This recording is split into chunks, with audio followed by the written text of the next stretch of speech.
An American patrol walks into a Korean perimeter at dawn, Kwang-Nai Province, February 15, 1967. The fighting ended 2 hours ago. 243 enemy dead in the trenches, on the wire, piled at the base of a parapet where someone sealed a breach. Many of them shot, but not all of them. Some have broken necks, caved-in ribs, skulls crushed by something that wasn't a bullet. The Korean Marines who held this position, 294 men, 11th Company, Blue Dragon Brigade, are sitting in their fighting holes cleaning their weapons. 15 of them are dead. 33 wounded. Nobody is talking. Here is the thing about what happened at Trabong-dong. The Americans had heard stories about the Koreans. Everyone in Vietnam had heard stories about the Koreans. But hearing it and standing in it are different things. In 1966, U.S. intelligence translated a captured Viet Cong order that no American unit had ever provoked. It said, contact with the Koreans is to be avoided at all costs unless a Viet Cong victory is 100% certain. Not Americans, Koreans. South Korea sent more than 320,000 troops to Vietnam, more than Australia, New Zealand, Thailand, and the Philippines combined. They claimed roughly 41,000 enemy killed, a number that carries the same body count inflation as every other figure in this war, and should be treated accordingly. Captured VC documents warned fighters to relocate when Korean units rotated into their sector. Westmoreland told Congress they ranked with the best fighters in the country. They also killed over 9,000 Vietnamese civilians across roughly 80 documented massacres. In 2023, a Korean court acknowledged it for the first time in history. The Viet Cong feared them. Vietnamese villagers feared them, too. Both of those things are documented. Both of those things are real. And until very recently, nobody told both stories in the same sentence. So who were these men? Most of them were in their early 20s, sons of the Korean War. Their fathers had fought the North Koreans and the Chinese barely a decade earlier. Many of those fathers came back broken or didn't come back at all. When an American officer asked a ROK Marine captain why he'd volunteered, the answer wasn't strategic. It was personal. Because I hate communists. President Park Chung, he turned that hatred into a transaction. Washington needed Allied troops. Park offered divisions. In return, roughly $1 billion in direct U.S. payments plus billions more in aid, contracts, and procurement. Hyundai built its first major projects on Vietnamese soil. In peak years, Vietnam money made up 7 to 8% of South Korea's entire GDP, the economic miracle that turned South Korea into a technological powerhouse. It started in these jungles, paid for in blood, enemy, civilian, and Korean. Now, the part that made them different from every other force in Vietnam. Every Korean soldier practiced Taekwondo for 30 minutes every morning. That sounds like a fitness routine until you watch what happens when a man who's been drilling killing strikes since basic runs out of ammunition in a trench full of enemy soldiers.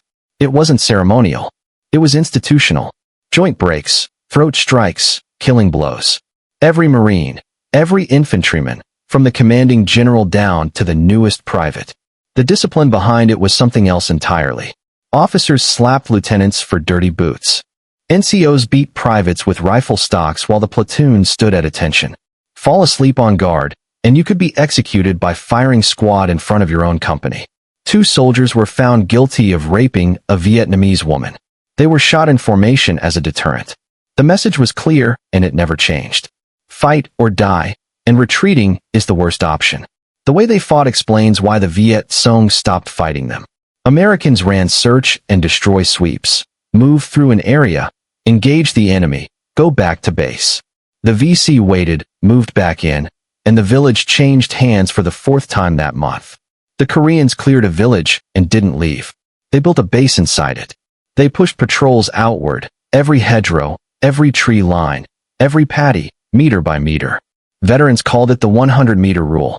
Clear 100 meters, then the next 100, then the next. Set ambushes at night. Contest the darkness instead of surrendering it.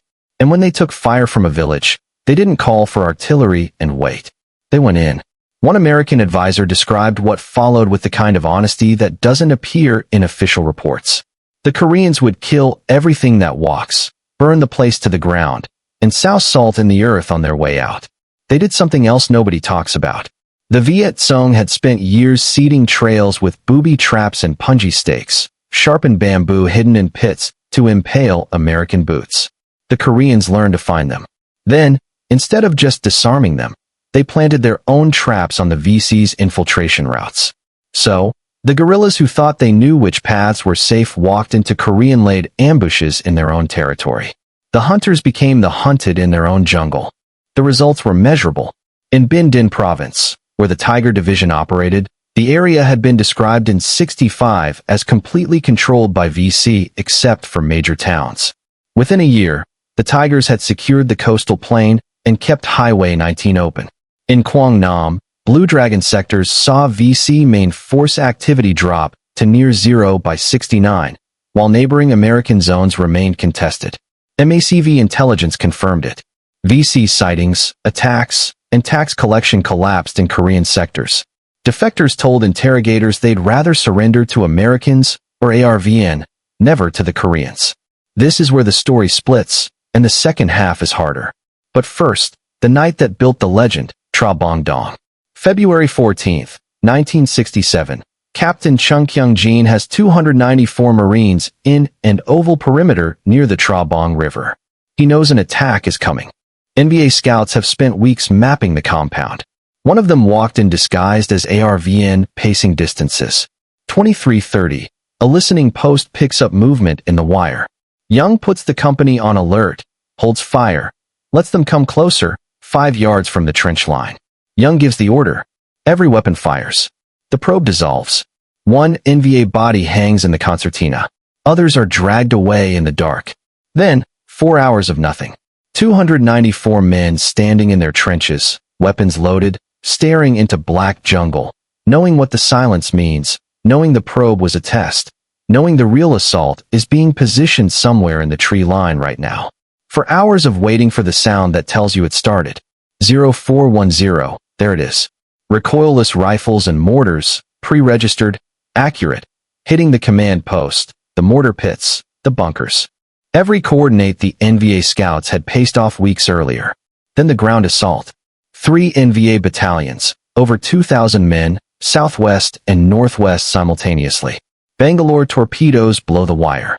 Satchel charges collapse fighting positions. NVA infantry pour through the gaps, stepping on the bodies of their own dead piled on the concertina to reach the trenches. 3rd Platoon's line breaks. 1st Squad, 13 men under Staff Sergeant Bae Jong Chun, takes the full weight of a battalion funneling through a single breach.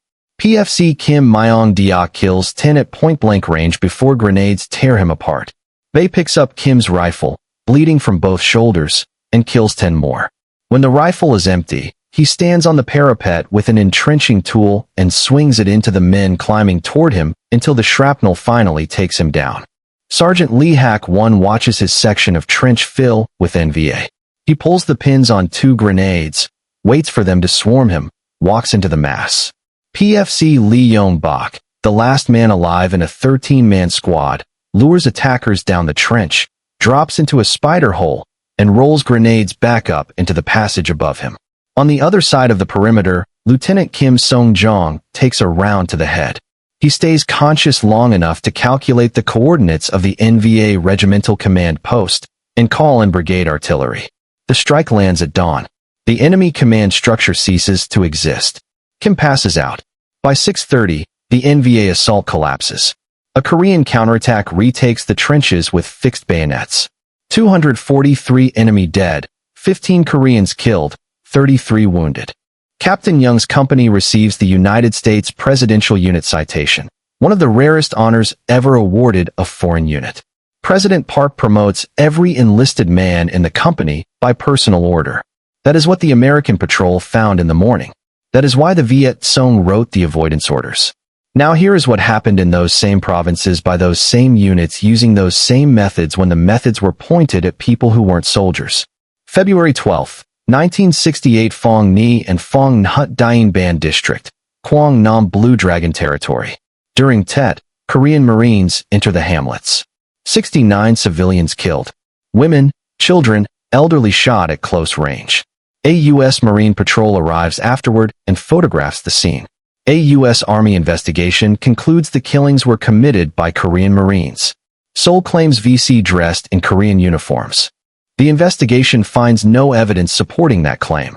February 25th, Hamhŭi same district, same brigade. 135 civilians killed. 59 of them under the age of 10. Bin Hoa, Quang Nai, Tiger Division. October through December 66, 430 civilians killed over multiple sweeps.